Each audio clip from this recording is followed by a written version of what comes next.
कि अमेरिका और ईरान के बीच युद्ध की शुरुआत हो चुकी है।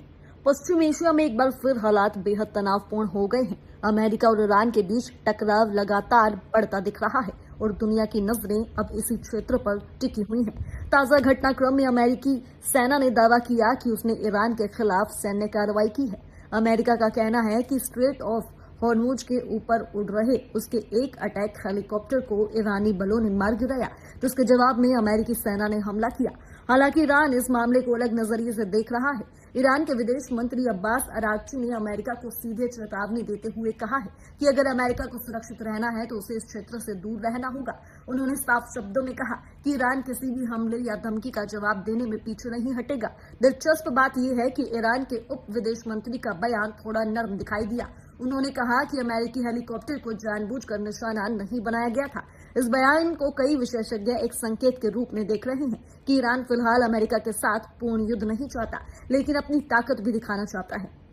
आखिर स्ट्रेट ऑफ हॉर्मुज इतना महत्वपूर्ण क्यों है? स्ट्रेट ऑफ हॉर्मुज दुनिया के सबसे महत्वपूर्ण समुद्री मार्गों में से एक है। दुनिया के तेल व्यापार का बड़ा हिस्सा इसी रास्ते से गुजरता है।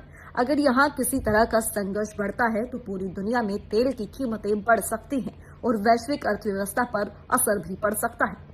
सिर्फ अमेरिका और ईरान ही नहीं, पूरा क्षेत्र चल रहा है। इसी बीच लेबनान में भी हालात बिगड़ते जा रहे हैं। दक्षिणी लेबनान में इजरायली हमलों में करीब 20 लोगों की मौत की खबर है। इजरायल ने कई इलाकों में नए सैन्य अभियान की तैयारी शुरू कर दी है और हजारों लोगों को अपने घर छोड़कर सुरक्षित स्थानों पर जाने का आदेश दिया गया है।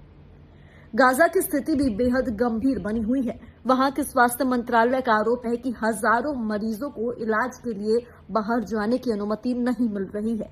मंत्रालय का दावा है कि 16,000 से ज्यादा फिलिस्तीनी मरीज विदेश जाकर इलाज नहीं करा पाए, जिससे कई लोगों की जान खतरे में पड़ गई है। अब आगे क्या हो सकता है? फिलहाल ऐसा नहीं लगता कि अमेरिका और ईरान दोनों पूर्ण युद्ध चाहते हैं, लेकिन जिस तरह सैन्य हमले, धमकियां और जवाबी कार्रवाई की बात सामने आ रही है, उससे ये बात साफ है कि एक छोटी सी गलती भी पूरे पश्चिम एशिया को बड़े युद्ध की आग में झोंक सकती है।